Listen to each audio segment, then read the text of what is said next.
우리 함께 기도할 때 우리 죄와 우리 연약함들을 참여의 기도로 아뢰며 주님께 나갑니다. 기도하겠습니다.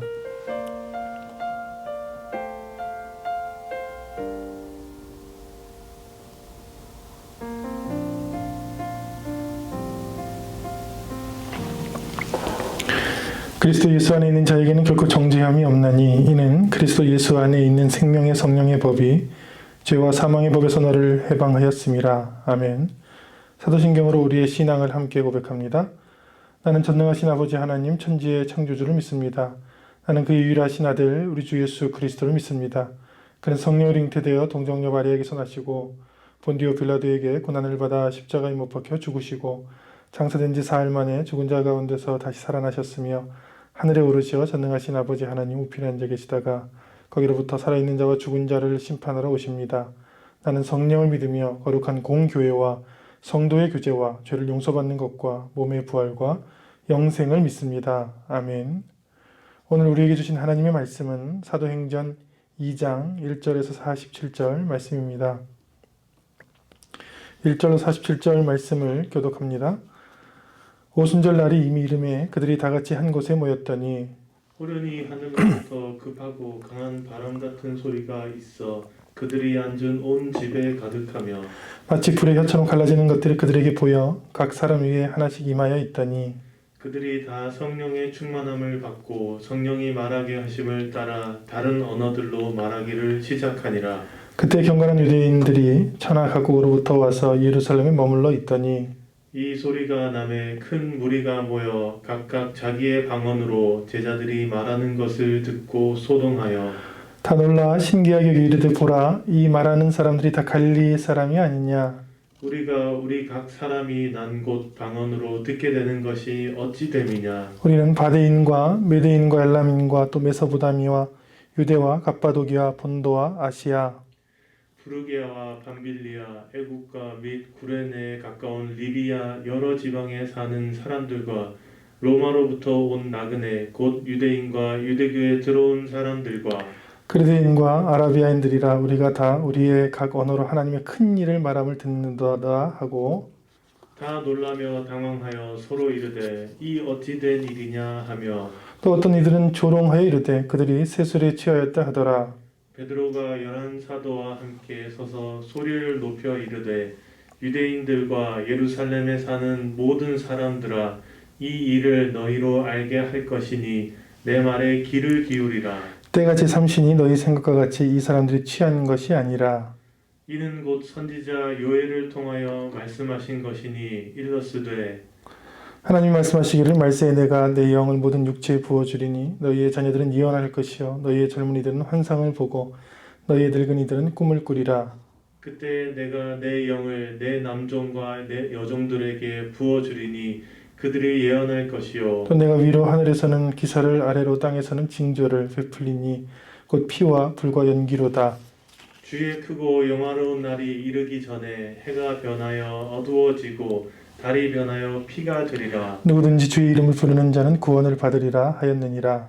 이스라엘 사람들아 이 말을 들으라. 너희도 아는 바와 같이 하나님께서 나사렛 예수로 큰 권능과 기사와 표적을 너희 가운데서 베푸사 너희 앞에서 그를 증언하셨느니라.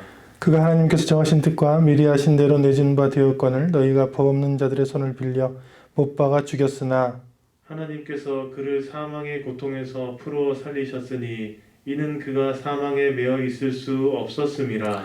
다윗이 그를 가리켜 이르되 내가 항상 내 앞에 계신 주를 배웠으며 나로 이동하지 않게 하기 위하여 그가 내 우편에 계시도다. 그러므로 내 마음이 기뻐하였고 내 혀도 즐거워하였으며 육체도 희망에 거하리니 이는 내 영혼을 음부에 버리지 아니하시며 주의 거룩한 자로 썩음을 당하지 않게 하실 것이미로다. 주께서 생명의 길을 내게 보이셨으니 주 앞에서 내게 기쁨이 충만하게 하시리로다 하였으므로 형제들아 내가 조상 다윗에 대하여 담대히 말할 수 있노니 다윗이 죽어 장사되어 그 묘가 오늘까지 우리 중에 있도다. 그는 선지자라 하나님이 이미 맹세하사 그 자손 중에서 한 사람을 그 위에 앉게 하리라 하심을 알고 미리 본고로 그리스도의 부활을 말하되 그가 음부에 버림이 되지 않고 그의 육신이 썩음을 당하지 아니하시리라 하더니 이 예수를 하나님이 살리신지라 우리가 다 이 일의 증인이로다. 하나님이 오른손으로 예수를 높이심에 그가 약속하신 성령을 아버지께 받아서 너희가 보고 듣는 이것을 부어주셨느니라. 다윗은 하늘에 올라가지 못하였으나 친히 말하여 이르되 주께서 내 주에게 말씀하시기를 내가 내 원수로 내 발등상이 되기 하기까지는 너는 내 우편에 앉아 있으라 하셨도다 하였으니 그런즉 이스라엘 온 집은 확실히 알지니 너희가 십자가에 못 박은 이 예수를 하나님이 주와 그리스도가 되게 하셨느니라 하니라. 그들이 이 말을 듣고 마음에 찔려 베드로와 다른 사도들에게 물어 이르되 형제들아 우리가 어찌할꼬 하거늘 베드로가 이르되 너희가 회개하여 각각 예수 그리스도의 이름으로 세례를 받고 죄 사함을 받으라. 그리하면 성령의 선물을 받으리니 이 약속은 너희와 너희 자녀와 모든 먼데 사람 곧 주 우리 하나님이 얼마든지 부르시는 자들에게 하신 것이라 하고 또 여러 말로 확증하여 권하여 이르되 너희가 이 패역한 세대에서 구원을 받으라 하니 그 말을 받은 사람들은 세례를 받음에 이날에 신도의 수가 3천이나 더하더라. 그들이 사도의 가르침을 받아 서로 교제하고 떡을 떼며 오로지 기도하기를 힘쓰니라. 사람마다 두려워하는데 사도들도 말미암아 기사와 표적이 많이 나타나니 믿는 사람이 다 함께 있어 모든 물건을 서로 통용하고 또 재산과 소유를 팔아 각 사람의 필요를 따라 나눠주며 날마다 마음을 같이하여 성전에 모이기를 힘쓰고 집에서 떡을 떼며 기쁨과 순전한 마음으로 음식을 먹고 함께 있습니다. 하나님을 찬미하며 또 온 백성에게 칭송을 받으니 주께서 구원받는 사람을 날마다 더하게 하시니라. 아멘. 봉독한 말씀과 드려진 봉헌을 위해서 함께 기도합니다. 살아계시고 우리 삶 가운데 역사하시는 우리 아버지 되신 하나님 참으로 감사합니다. 죄로 인해 죽을 수밖에 없는 저희들 예수님의 십자가를 통해 우리 죄를 사해 주시고 주님의 은혜로 하나님의 자녀로 삼아 주셨습니다. 그 은혜를 생각하여 감사와 찬양과 영광을 올려드릴 때에 주님 이 모든 예배를 흥량하여 주옵소서. 방송으로 또 온라인으로 가정에서 또 처소에서 드리는 이 예배를 받으시사 동일한 은혜를 부어주시고 말씀이 약속한 은혜를 주심에 그 말씀으로 인하여 승리하는 일들 왕성하게 삶에서 일어나게 하여 주옵소서. 또한 성령께서 우리와 늘 함께 하셔서 성령의 능력으로 말미암아 예수를 주님이라 시인하며 주님을 믿고 따르며 주님께서 인도하시는 길을 기탄 없이 선택할 수 있는 용기와 지혜와 힘도 허락하여 주옵소서. 물질을 성별하여 주님께 드릴 때마다 고백합니다. 이 물질들 모든 것들 다 주님의 것입니다. 주님께서 우리에게 선한 청지기로 맡겨주셨사오니 청지기로 주님의 마음을 시원하게 해드리며 주님의 뜻대로 사용할 수 있는 지혜와 믿음도 허락하여 주옵소서. 이 코로나19로 주신 이 재난과 재앙의 뜻을 헤아려 알고 주님께서 인도하실 놀라운 세상을 소망하며 기다리며 기도하며 주님의 뜻을 지혜롭게 헤아릴 수 있도록 주여 도와주옵소서. 이 모든 일들을 주님께 의지하고 위탁하오며 예수님 이름으로 기도합니다. 아멘. 할렐루야. 아멘. 댁에서 예배를 드리는 주의 자녀들 있는 자리가 하나님께서 축복하시는 자리가 되기를 축원합니다. 아멘. 오늘 말씀 사도행전 2장 말씀인데 한 실험을 소개하겠습니다. 제임스 서로위키의 구슬 실험이라는 실험이 있는데 유리병에 이제 구슬을 가득 채워놨어요. 그리고 구슬 전문가 그리고 수 전문가 뭐 각종 전문가들과 일반 그냥 사람들 대중들이 거기 있는 구슬이 몇 개일까 이렇게 맞추는 실험들을 진행했는데 절대적으로 많은 사람들이 뜻을 모아서 이야기한 게 한 명의 전문가보다 훨씬 더 정확하다는 것을 제임스 서로위키가 자신의 책 대중의 지혜에서 밝힌 바 있습니다. 그러니까 실험을 했는데 많은 사람들이 때때로 뜻을 모은 것들이 소수의 전문가보다 더 정확하다. 그래서 그 말을 만들어냈죠. 뭐라고 하냐면 집단지성이라고 불러요. 지금까지는 개인의 뛰어나고 독특한 지성의 시대였다면 지금부터는 집단으로 학습된 많은 사람들, 공동체의 지성이 때로는 훨씬 더 정확하고 훨씬 더 지혜로울 수 있다고 밝힌 책이 바로 제임스 서로위키의 이 책, 대중의 지혜라는 책입니다. 그런 관점에서 오늘 사도행전 2장의 성령 강림 사건과 교회 초기의 모습을 저는 개인의 일이라고 보지 않아요. 예를 들면 개인의 일이라고 했으면 지금까지 봐왔던 관점으로 개인의 성령 충만이라 했으면 그 사건들이 아주 개개인의 경험상 나타날 텐데 오늘 일어나는 모든 사건은 다 복수로 이루어졌고 공동체에 일어났으며 함께 경험했고 함께 나누는 일들이거든요. 그래서 저는 사도행전 2장의 성령 사건과 초대교회 사건을 공동체의 영성이라고 생각합니다. 이게 일주일간 제가 이 말씀을 읽고 묵상하고 하나님께 받은 결과물이에요.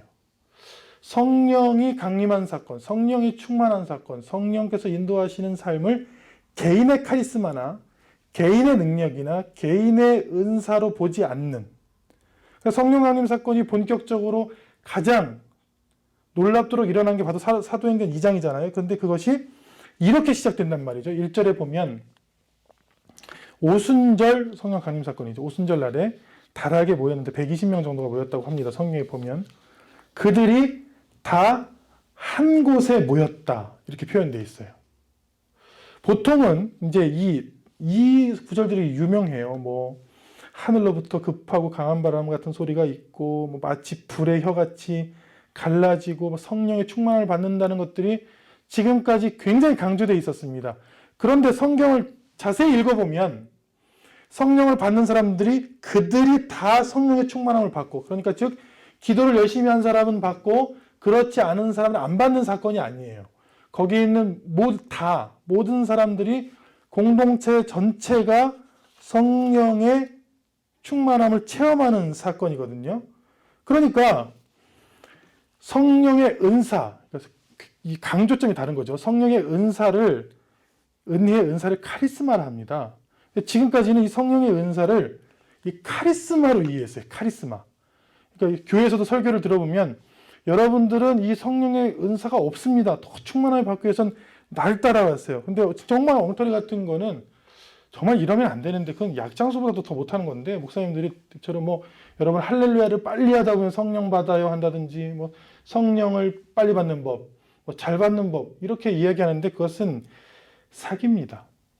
그럴 수는 없고 막스 베버가 쓴 카리스마적 지배의 책처럼 이 가짜 카리스마가 판치는데 진짜 카리스마는 뭐냐? 하나님이 주신 성령을 통해서 공동체가 서로 사랑하고 서로 물건을 통용하고 공동체로서 사는 게 진짜 카리스마 은혜고, 가짜는 힘이 생겼을 때 폼이나 잡고 지배하려 하고 이득을 취하려 하고 껍데기고 사기꾼이죠. 그러니까 성령만으로도, 성령 충만함만으로도 충분히 많은 사기꾼들을 만들어냈어요. 그리고 성령만을 추구하는 많은 이단 교회들도 있습니다. 그 이유가 여기 있는 거예요. 이 성령 사건을 받은 사람이 훨씬 더 힘이 세고 카리스마가 있는 사람으로 묘사하는. 그런데 성경을 가만히 읽어보면 그들이 다 함께 모였을 때 모든 사람에게 성령이 한꺼번에 임했고 그 결과물이 중요해요. 그 열매가 뭐냐면 2장 44절에 있습니다. 함께 있습니다. 믿는 사람이 다 함께 있어 모든 물건을 서로 통용한 사건. 제가 확언하건대 이 말씀 이후로 이런 일은 없었습니다. 그러니까 이 말씀은 사실 어떤 천국의 모습을 우리에게 보여준 사건이고 이걸 우리가 추구하지만 아마 이대로 하나님 나라에 갈 때까지 이것을 성취하지 못할지도 몰라요. 그러나 이것은 우리에게 목표로 주신 삶이죠. 근데 성령 충만, 성령 강림, 성령의 오심의 이유가 뭐냐? 서로 함께 있고 하나 되고 물건을 나눠 쓸 수 있는 그 마음을 위해서 오신 거라는 거예요. 어떤 카리스마나 어떤 능력. 지금 보시면 이번 성경에 창세기 2장에 의외로 병 고치는 사역이라든지 어떤 성령의 은사 사역들이 굉장히 적게 나옵니다. 심지어는 성령 강림의 묘사한 절은 3절밖에 안 돼요. 이 어마어마하게 많은 오늘 말씀 47절 가운데 이 성령의 사건은, 강림 사건은 딱 3절 나와요. 근데 많은 사람들이 거기만 집중하고 있는 거예요. 그것을 통해서 주시는 삶의 변화 혹은 생각의 변화, 공동체 영성의 변화가 무엇인지를 놓쳤단 말이죠. 그러니까 대형 교회로 일컬어지는 많은 교회에서 공동체성은 전혀 없고 그냥 많은 카리스마적인 한 지도자가 여러분 할렐루야를 빨리 하면서 혀가 꼬이면 분명히 성령을 받을 것입니다 해서 누군가 받았다고 칩시다. 근데 받은 사람이 오늘 말씀처럼 다른 사람과 함께 있고 싶은 마음도 전혀 없고 물건을 통용하고 싶은 마음은 전혀 없으면 더 이기적이고 더 가짜가 되고 더 폼을 잡고 싶고 더 지배하고 싶고 더 이득을 취하려고 싶으면 과연 그것은 이 사도행전 2장의 성령 사건인가 제가 되묻고 싶을 정도예요. 그것은 성경적인가? 사도행전 2장은 분명히 공동체에 함께 은혜가 내렸고 그 은혜의 결과로서 이런 사랑 사건이 사도행전적 삶의 사건이 일어났단 말이죠. 그러니까 우리는 다시 이 성령 사건을 다시 바라봐야 돼요. 나한테 임한 성령께서 나로 하여금 이런 삶을 살라고 하는데 나는 다른 메시지를 들은 것은 혹시 아닌가? 그래서 오늘 말씀을 통해 성령께서 여러분들이 있는 처소 가정, 자녀, 여러분들에게 임하셔서 여러분들의 가정이 서로 함께 있기를 좋아하고 서로 통용하고 서로 나누어주고 사랑할 수 있는 가정이 되기를 축원합니다. 아멘. 오늘 사도행전 2장을 크게 바라보면 이 공동체 영성이라고 볼 수 있는데 공동체가 성령을 함께 받아들이는 사건이라고 저는 생각하고 싶습니다. 받아들였다. 함께 받아들였다. 그러니까 한 사람만 받아들인 게 아닙니다. 이 공동체가 전체의 은혜로서 성령을 받아들였어요. 5절에 보면 경건한 사람들이 다 유대인들이 이제 예루살렘에 왔다 그러는데 오순절이잖아요. 근데 이 당시의 법에 의하면 1년에 3번을 이제 예루살렘에 방문을 해야 돼요. 마치 지금 이제 무슬림들이 이슬람 사람들이 사우디아라비아 메카에 방문하는 것과 굉장히 유사해요. 1년에 3번을 여기 방문해야 되는데 많이 왔는데 이 성령 사건 이후에 이 사람들이 방언, 즉 지금의 방언과는 전혀 다른 방언입니다. 저도 방언 연설을 받았는데 제가 하는 말은 지금의 언어가 아니에요. 전혀. 그러니까 제 생각에는 이 당시의 방언과 지금은 굉장히 다르다 이렇게 표현할 수 있습니다. 뭐가 다르냐면 이때 방언은 다른 사람들이 외국어로서 정확히 이해할 수 있었어요. 이것도 저는 표상으로 주어졌다고 생각해요. 그 다음에 이런 사건이 없었으니까 이것도 천국의 일이죠. 모든 사람들이 하나님 나라에서 언어의 불편함 없이 서로 소통할 수 있는 모습을 보여준 사건이죠. 근데 사람들이 너무 신기하게 생각하는 거예요. 이 갈릴리 사람들이 막 그리스 말도 하고 막 가파도기아 말도 하고 어떨 때는 메소포타미아라 하면 지금 이란, 이라크 지역이거든요. 거기에 막 말도 하니까 막 신기하게 했는데 중요한 것은 그게 아니라 그 신기한 게 중요한 것이 아니라 반응이에요. 반응, 받아들임. 11절에 보면 이 많은 사람들이 와서 이렇게 받아들였어요. 우리가 우리의 각 언어로 하나님의 큰 일 말함을 듣는도다. 일부는 이것을 받아들였어요. 그런데 어떤 이들은 13절에 또 어떤 이들은 조롱하여리되 그들이 술에 취했다. 야, 술에 취해서 혀가 꼬이니까 야, 별 얘기를 다 한다. 이렇게 생각했어요. 같은 사건에 대해서 받아들였느냐 배척했느냐를 극명하게 보여주는 것이 오늘의 성경이에요. 그런데 여러분들이 살면 알게 되겠지만 받아들여야 알게 되는 것들이 훨씬 더 많이 있습니다. 성경에는 그리고 세상에는 받아들여야 이해할 수 있는 것들이 훨씬 많아요. 그 대표적인 것이 이 말씀입니다. 고린도전서 12장 3절. 우리에게 성령을 주시는 이유를 명확히 얘기하는데 누구든지 예수를 저주를 할 자를 하지 아니하고 또 성령으로 아니하고는 누구든지 예수를 주시라 할 수 없느니라. 즉 성령을 주신 것은 무엇인가 어떤 카리스마와 다른 사람과 구별되는 힘을 소유하려고 주신 것이 아니라 성령을 통해서 받아들임, 예수를 나의 삶의 주인으로 받아들이는 사건을 경험하는 거죠. 근데 놀라운 것은 아무리 내가 지식으로 결심으로 결단으로 내가 하나님을 믿어야지 예수님을 믿어야지 해도 되질 않습니다. 그게 되질 않은데 어떻게 해요? 그러니까 성령 사건이라는 것은 받아들인다는 거예요. 요즘 이제 백신이 굉장히 뜨겁잖아요. 백신을 거부하는 운동이 미국에서 굉장히 뜨겁습니다. 그래서 미국의 일부 주, 아주 극우주의자들이 있는 주는 30%대 백신 접종률이 있어요. 놀라운 것은 우리나라는 백신이 부족해서 지금 남지만 백신이 부족해서 전 세계가 백신이 부족해서 굉장히 어려움 겪을 때 미국은 남아 돌았어요. 최초 백신을 만든 나라는 미국이에요. 그러니까 미국은 백신이 남아도는데 그걸 거부하는 거예요. 근데 지금 통계가 말씀했듯이 최근 확진자, 그러니까 이 코로나19에 걸린 사람의 92.4% 이상은 백신을 안 맞은 사람들입니다. 즉 백신을 맞은 사람들은 7. 몇 %밖에 안 걸렸어요. 그러니까 백신을 맞으면 훨씬 더 병이 안 걸릴 수 있는데 그냥 무조건 불신하는 거죠. 그 불신하는 이유 중에 뭐 대표적인 이유를 보면 백신을 맞으면 사람 몸이 뭐 철이 붙는 자석이 되어버린다. 뭐 컴퓨터 칩에 의해서 조종되는데 그런 말도 안 되는 이제 유튜버들이 있어요. 미국에도. 그런 사람들의 말을 듣는 건데 제 생각에는 그 사람들이 이것을 받아들이지 않는 한 이 효과를 볼 수는 당연히 없다. 즉 성경은 성령 사건을 통해 성령을 받아들인 사람들은 동일하게 예수님을 주라고 받아들일 수 있는 거죠. 즉 어떤 사건을 하나님께서 참 큰 일을 하신 사건으로 보는 사람들은 성령의 은혜를 받습니다. 하지만 이렇게 거부한 사람들 전혀 주님의 은혜를 받아들일 수가 없죠. 성경을 보면 약 6,000명의 등장인물이 있습니다. 구약과 신약을 통틀어 보면 약 6천여 명이 있어요. 근데 그 중에 거의 대부분의 사람들이 하나님의 큰 사건으로, 큰 오심으로, 큰 일로 그 은혜를 받아들인 사람들의 이야기가 성경이고 그 사람들이 구원받았고 그 사람들이 치유받았으며 그 사람들이 하나님의 놀라운 은혜를 경험했어요. 놀라운 것은 배척한 사람, 거부한 사람들은 전혀 하나님의 은혜를 경험한 적이 없는 것이죠.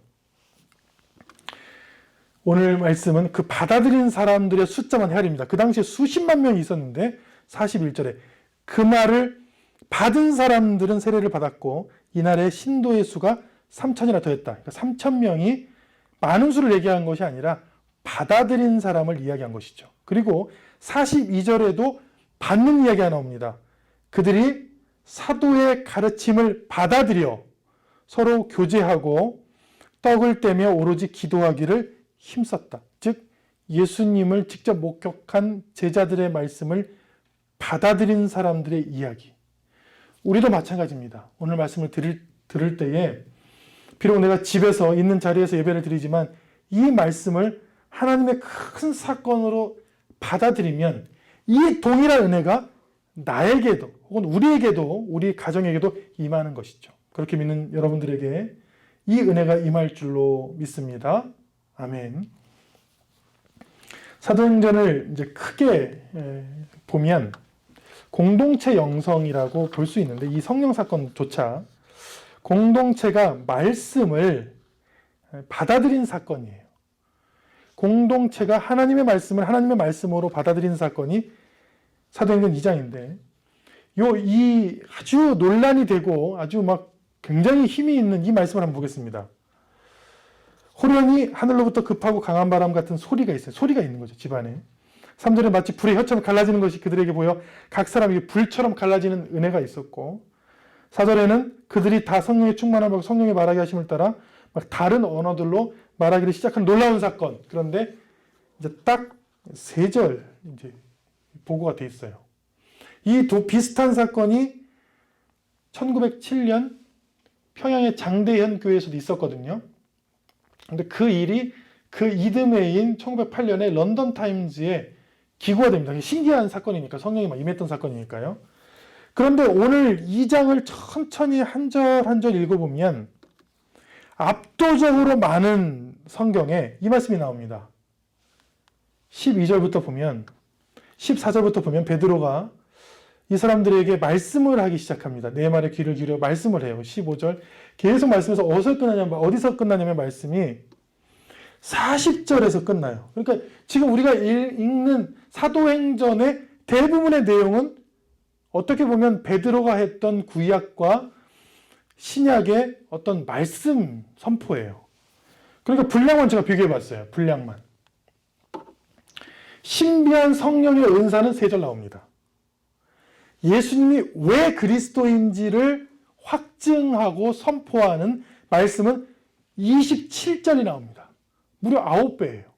그런데 전통적으로 사도행전 2장은 예수님에 대한 확증의 말씀이 조명받지는 않았어요. 왜? 이 2절부터 시작되는 이 하늘로부터 내려온 이 성령 강림이 대대로 이 교회의 가장 강력한 말씀으로 이렇게 조명을 받았어요. 근데 저는 그렇게 생각하지 않습니다. 이 신비로운 사건들은 성경에 때때로 등장하는데 그 신비로운 사건이 우리의 삶에 늘 일어나지는 않아요. 그건 아주 예외적인 특별 은혜일 경우가 많아요. 그런데 우리가 살아가는 삶은 특별 은혜 속에 살아가느냐? 그렇지 않습니다. 일반 은혜 혹은 그냥 일반적인 삶 속에서 살아가요. 똑같이 전세 계약을 하고 똑같이 매매 계약을 하고 똑같이 학교에 아이를 등록하고 똑같이 취업 준비를 하면서 살아간단 말이죠. 늘 매일 불의 혀를 경험하는 게 아니에요. 매일매일 급하고 강한 바람 같은 소리가 온 집을 흔드는 것이 아닙니다. 이것들은 아주 특별한 은혜예요. 그러니까 특별한 은혜와 일반적인 은혜를 구분하지 못하는 사람들은 마치 이런 것 같아요. 우리가 매달 벌어서 200만 원을 번다고 칩시다. 근데 어떤 사람들은 특별히 경마를 해서 한 번에, 오징어 게임처럼 경마를 해서 한 번에 456만 원을 번다고 칩시다. 어떤 사람들은 또 특별히 복권을 했는데 뭐 수억 원을 벌었어요. 근데 이 사람이 일반적인 삶을 살지 않고 늘 그 요행만 바라고 사는 사람. 그럼 우리는 보면서 굉장히 답답하잖아요. 은혜도 마찬가지예요. 은혜도 특별 은혜가 있고 일반 은혜가 있고 삶에서 주신 은혜가 있어요. 성령을 통해서 주신 은혜가 있고 말씀을 통해 주신 은혜도 있고. 그런데 이 말씀을 보면 특별한 은혜도 있더라. 말씀의 은혜도 많이 있더라. 그리고 공동체의 은혜도 있더라. 그것들을 확인할 수 있습니다. 그러니까 제가 가장 착각했던 것이 뭐냐면 제가 예수님을 처음 믿을 때 강력한 성령의 은혜를 받았어요. 그러니까 예수님을 주라고 고백하기 이전에 성령을 받았어요. 그 막 굉장히 강력한, 그리고 예수님을 잘 모를 때인데 방언의 은사를 받았어요. 그리고 저는 굉장히 놀랐고 기고만장했어요. 나는 이제 끝났다. 나는 이제 완전히 신적 인간이다. 이렇게 생각했어요. 근데 웬걸요? 그 한 겨울에 수련회에서 받았던 그 성령 체험 사건과 제 평소의 삶의 변화가 거의 일치하지 않았어요. 저는 실망을 괜히 많이 했어요. 굉장한 큰 은혜와 뜨거움을 받았는데 제 삶이 변하지 않는 것을 확인했어요. 그리고 다른 사람들 앞에서는 마치 변한 척 연기를 해야 되는. 왜냐하면 이제 뭐 교회에서는 성령 받았으니까 이제 넌 신학생이 돼야 돼, 신학교 가야 돼. 그러니까 학생 때 이거 거룩한 척을 해야 되나. 그 특별한 사건과 삶의 분리를 경험했단 말이죠. 왜냐하면 교회에서는 그랬거든요. 성령만 받으면 다 해결된다. 성령 받으면 공부 잘한다. 성령 받으면 삶이 변한다. 성령 받으면 뭐 부자 된다. 성령 만능주의였어요. 근데 그게 아니더라는 거예요. 성령의 특별한 은혜는 경험이에요. 결단하게 해줍니다. 성령이 제 삶에서 내주하시고 그 성령의 음성을 나한테 들려줘요. 그러나 그것을 따르고 끊고 결단하고 사는 건 나예요. 나. 그러니까 성령의 열매라고 성경이 얘기해서, 성령 열매 뭐냐면 사랑, 희락으로 시작되지만, 사랑과 희락으로 시작되지만 그 제일 끝에는 온유와 절제가 있다. 뭐가 더 힘든 거냐? 온유와 절제가 더 힘든 거예요. 주신 강력한 예수님의 사랑은 즉시 경험할 수 있는데 그때 뭐 회개를 했어요. 그랬다고 해서 마음이 갑자기 온유한 사람이 되거나 굉장히 인격이 도야되거나 절제할 수 있는 사람이 아닌 거예요. 아주 쉽게 얘기해서 성령의 급격한 은혜를 받았다고 해서 갑자기 서울대를 갈 수 있습니까? 아니죠. 그럼 성령의 갑자기 은혜를 받아서 볼링을 한 번도 안 친 사람이 볼링공을 잡고 프로 볼러를 이길 수 있습니까? 아니잖아요. 왜요? 그 사람들은 굉장한 훈련과 절제를 한 사람들이잖아요. 그러니까 성령이라는 것은 예수님의 사랑을 깨닫고 회개하게 하는 역할을 하는 것이 오늘 말씀이 나옵니다. 우리가 어떻게 할까 했더니 너희가 예수를 믿고 회개하고 성령의 선물을 받으라. 이렇게 나와요, 성경에. 근데 그 과정들을 다 무시한 채, 삶을 무시한 채 그냥 성령 만능주의. 그것은 오늘 말씀에서 하는 이야기는 아닙니다. 오늘 말씀에는 굉장히 다양한 성령의 은사들이 등장을 해요. 그리고 지금까지 그렇게 강조했던 것은 그냥 하나만 강조한 사건이죠. 오히려 오늘 말씀들은 왜 우리는 예수님을 믿어야 하는가, 그리고 그 말씀을 들었을 때 그 말씀을 받아들이게 하는 분으로서의 성령, 이것들을 오늘 말씀을 통해 체험할 수 있어요. 어떻게 할 수 있냐면 아까 방금 강조했던 것처럼 성령을 아니하고는 누구든지 예수를 주시라 고백할 수 없으니까 성령께서 이 말씀을 들었을 때 고백하게 하고, 베드로의 설교 중 이 예수를 하나님이 살렸다. 하나님이 오른손으로 예수를 높이심에 그가 약속하신 성령을 아버지께 받아서 너희가 보고 듣는 이것을 오늘 부어주셨다. 그리고 그 예수님께서 우리의 그리스도다. 그랬더니 이런 사건이 일어나는 거예요. 이게 성령의 사건이에요. 그들이 이 말을 듣고 마음에 찔려. 이게 마음에 찔리는 게 성령 사건이에요. 그러니까 성령을 받았다고 제가 확신할 수 있는 것은 제가 성령을 받고 뭐 입술로 왈라왈라 이렇게 했던 그 방언의 사건보다 더 강력한 게 뭐냐면 이 내 마음 제일 중심부에 내가 죄인이라고 찔러주시는 하나님의 은혜를 경험했어요. 그날 회개를 했어요. 예수님을 제 삶의 주인으로 받아들였습니다. 그게 오늘 성경에서 얘기하는 가장 강력한 성령 사건이에요. 이 말을 듣고 평소에는 전혀 받아들이지 않았던 사람들이 마음에 찔려서 이 설교 중에 마음에 찔려서 하나님 앞에 나올 수 있었던 사건이 바로 성령께서 그들에게 강림한 사건이죠. 그리고 그들이 이렇게 물어봐요. 마음에 찔려서 형제들아 우리가 어찌하면 좋겠느냐. 어이할꼬. 내가 이 큰 죄와 하나님을 떠난 이 죄에서 어이할꼬라고 고백할 수 있는 것. 이것도 성령 사건이죠. 그렇다고 해서 제가 성령의 은사를 거부하는 것은 아닙니다. 성령의 강력한 은사를 받았다니까요. 그걸 거부하는 것이 아니라 그게 만능이 아니라고 얘기해 주는 거예요. 어떤 약도 만능인 약은 없습니다. 어떤 약도요.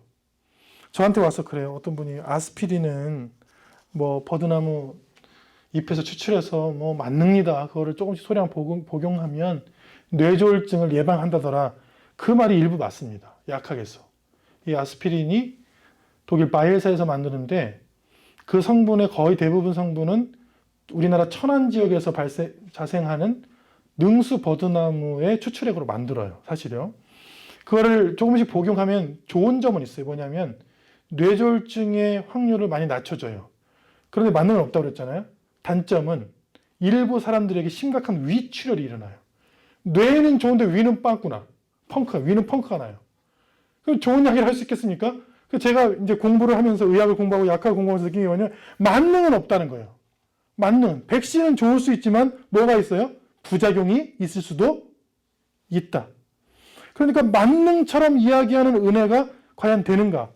즉 이렇게 하게 하죠. 어떻게 하게 되냐면 그 성령의 경험을 하면 말씀을 들을 때 마음에 찔려 내가 어떻게 살았으면 좋을까 삶을 반추하고 돌아보고 회개하고 결단하게 역할을 하는데 로봇처럼 그냥 시키는 건 아니에요.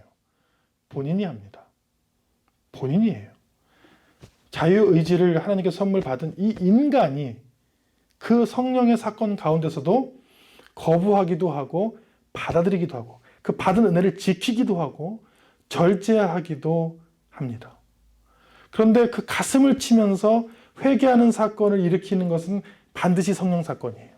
그리고 이런 어이할거 했던 사람들에게 너희가 회개하여 각각 예수 그리스도의 이름으로 세례를 받고 죄사함을 받으라.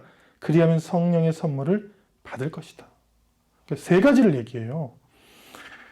회개하고 네 가지는 회개하고 그리스도 이름으로 세례를 받는다는 것은 지난주에 제가 설명을 드렸는데 물속에 뒤로 들어갔다 나온다는 거죠. 죽었다가 다시 태어나는 예수 그리스도 이름으로 완전히 죽었다 완전히 나타나서 죄사함을 받으면 성령께서 주시는 각종 은사와 선물, 카리스마 혹은 카리스마타라고 하죠. 본문에는 그것을 받게 되는데 그것을 받으면 또 만능이냐? 아니에요. 그것도 굉장히 종류가 많아요. 사람마다 받은 은사와 선물이 다 다릅니다.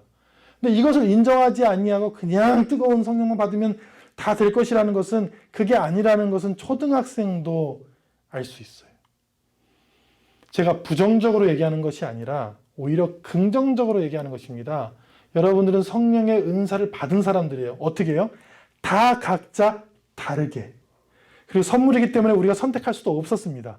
하나님께서 주신 성령의 선물들을 받은 자로서 그 선물을 지키고 그 선물이 온유와 절제가 되기까지, 온유와 절제의 열매가 되기까지 끊임없이 공동체에서 함께 사는 그 사람. 그리고 이 받는 사람들은 개인이 아니라 하나님이 얼마든지 부르시는 자들에게 너희와 너희 자녀 이렇게 얘기해요. 그리고 오늘 베드로의 설교를 이렇게 반추해 보면 어떤 말씀이 나오냐면 요엘서를 이제 인용한 건데 내 영을 모든 육체에 부어주리니 너희의 자녀들은 예언할 것이요 너희의 젊은이들은 환상을 볼 것이요 너희의 늙은이들은 꿈을 꾸리라. 즉 이게 지금 성령 사건이 그냥 개인에게 주는 사건이 아니고 이 공동체에서 이 어른들 그리고 청년들 그리고 아이들에게 동시에 주는 사건인데 받는 모양이 달라요. 뭐냐면 자녀들은 예언의 은사를 그리고 젊은이들은 비전, 환상을 그리고 어른들은 꿈을 꾸는 소망을 이렇게 다른 영역으로 주잖아요. 그래서 저는 강력히 선포합니다. 성령은 공동체에 주시는 것이다.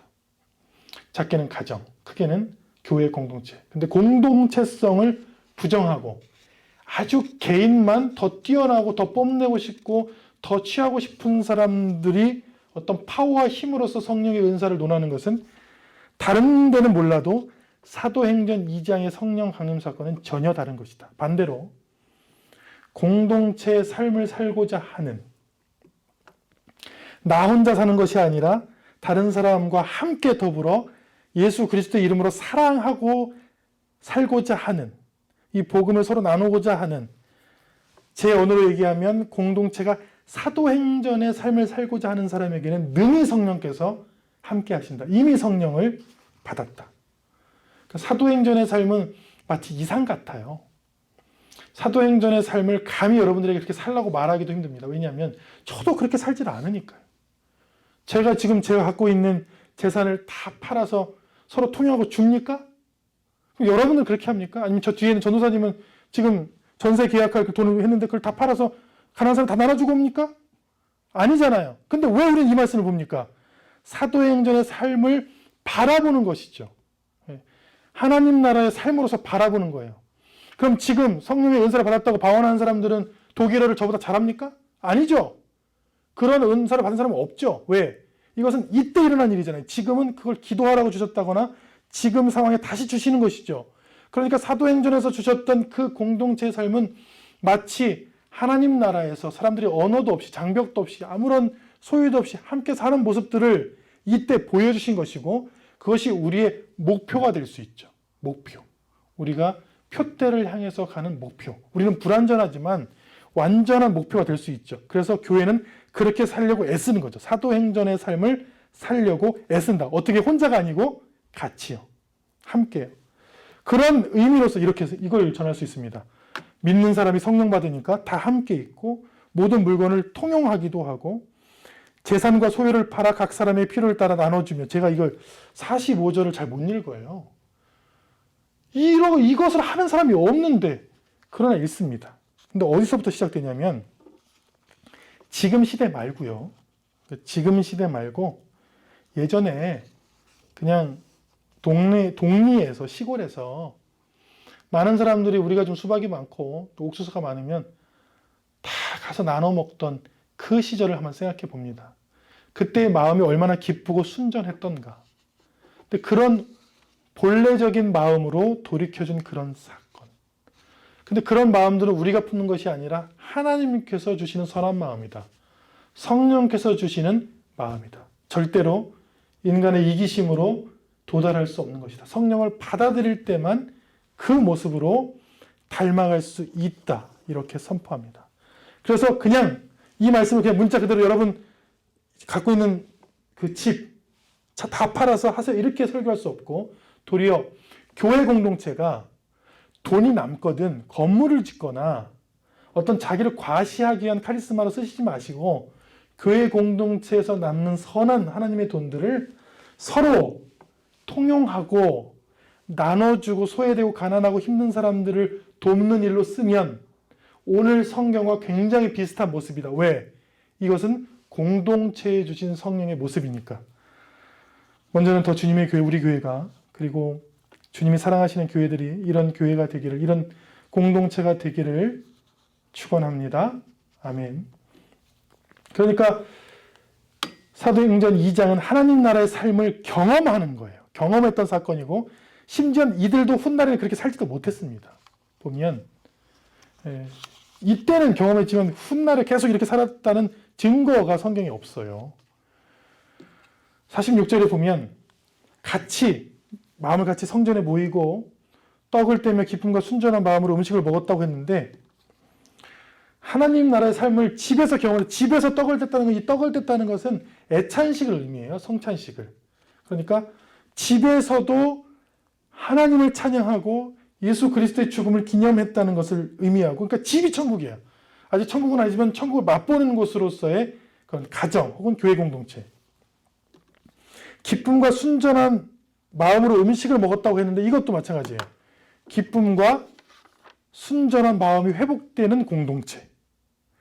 그리고 온 백성에게 칭송을 받았다고 하고 끝나는데 이거예요. 칭찬받는 공동체. 그러니까 이 말씀은 1절부터 47절까지 전부 공동체에 대한 말씀이에요. 공동체가 함께 성령받고 함께 받은 공동체가 어떻게 전도하고 어떻게 사랑하고 어떻게 사회에서까지 칭찬을 받았는지의 내용. 그러니까 성령은 개인에게도 관심이 있지만 1차 성경에서 가장 먼저 성령 강림이 일어났던 이 오순절 사건은 공동체, 믿음의 공동체, 같이 기도하는 공동체, 같이 예배드리는 공동체에 임했던 사건이죠. 그러므로 이 말씀을 전하면서 목회자로서 회개하고 삶을 반추해 봅니다. 공동체가 성경다워야 돼요. 그래야 그 공동체에 나오는 사람들이 공동체를 보고 그 공동체에 있는 아이들이 이것은 하나님의 모습이다 보고 많은 사람들이 공동체에서 치유받고 기쁨을 얻고 힘을 얻고 은혜를 받아서 세상에 나가서 승리할 수 있는 것이죠. 그러니까 많은 부분들은 목회자와 공동체가 잘못한 것입니다.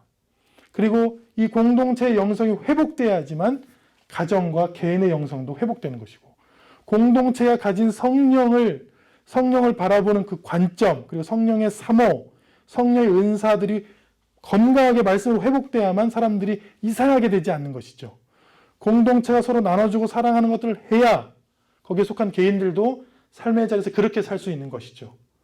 오늘 말씀을 들으면서 하나님의 나라를 회복하는 그런 공동체, 세상에서는 잘했다 칭찬받는 공동체, 하나님께서 참 사랑하는 공동체가 회복되기를 축원합니다. 더불어 여러분들의 가정과 여러분들의 자녀, 여러분들의 삶도 사도행전 2장처럼 회복되고 기쁘고 순전해지며 칭찬받는 그런 삶이 되기를 또한 축원합니다. 기도하겠습니다. 살아계신 하나님 감사합니다. 오늘 말씀을 선포할 때에 성령께서 강하게 공동체에 임하셔서 이 공동체가 서로 사랑하기 시작했고 전도하기 시작했고 말씀을 선포하기 시작했고 회개하는 사람들이 늘기 시작했으며 많은 사회로서 칭찬받기 시작했습니다. 공동체의 영성이 회복되자 그 안에 있는 사람들이 서로 예수 그리스도 천국의 삶을 살기 시작했고 맛보고 천국의 삶을 경험했습니다. 저희 우리도 이렇게 되길 원합니다. 교회 공동체가 회복되고 가정 공동체가 신앙으로 회복되고 우리 영이 성령을 통해서 회복될 수 있도록 주여 은혜를 더하여 주옵소서. 더불어 기도하는 주의 자녀들 함께 하시사 육체가 질병이 회복되고 삶이 회복되며 마음들이 회복되고 치유되는 은혜를 더하여 주옵소서. 이제는 우리 주 예수 그리스도의 은혜와 하나님의 사랑과 성령께서 주시는 놀라운 공동체의 영성과 은사가 이 시간 결단하며 사모하며 주님께서 주시는 그 말씀을 바라며 공동체의 회복을 기원하며 나아가는 주의 자녀들 삶과 가정과 속한 공동체와 비전과 여생 위에 지금부터 영원히 함께 하시기를 간절히 축원하옵나이다. 아멘.